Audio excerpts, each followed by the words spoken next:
Un souhait de tout le monde de faire quelque chose autour de la photographie, mettre en valeur des artistes locaux. Donc 3 photographes de Pugeot, un de Villeneuve-les-Avignon qui est assez présent sur Facebook.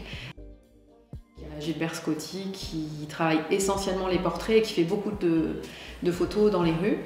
C'est un travail qui est assez engagé, qui a un fort pouvoir émotionnel, je trouve, quand on regarde ces photos. Et les photos qui sont exposées dans les rues, ce sont les compagnons d'Emmaüs de la communauté d'Arles, qu'il a rencontré, photographié en 2011. Donc je trouve que les photos, elles sont vraiment très fortes. Il fallait qu'on soit que tous les deux pour que je réalise l'image, sinon je n'aurais pas pu aller chercher ça.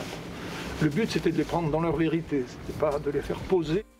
Il y a Patrick Roux, qui est donc photographe à Pugeot aussi, qui lui fait un gros travail. Donc là, ce que vous voyez, c'est son travail sur l'arbre de Pugeot, qui est un figuier.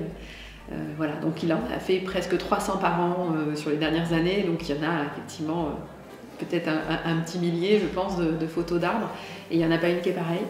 Levez les yeux un petit peu, regardez comme c'est beau, et c'est vrai qu'il faut profiter de ça, quoi.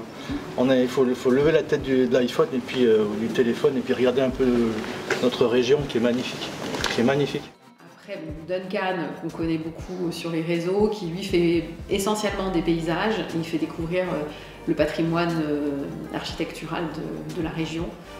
Il fait des très belles photos sur Villeneuve, il va sur Avignon, voilà. Et c'est assez unanime, les critiques sur les réseaux. Et là, vraiment, elles rendent super bien ces photos, elles sont très lumineuses, elles donnent envie de voyager, je trouve qu'il a beaucoup de talent. Les oliviers candelage, tout ça, c'est un peu le thème de mon expo. Le temps qui passe, tout ça, quoi.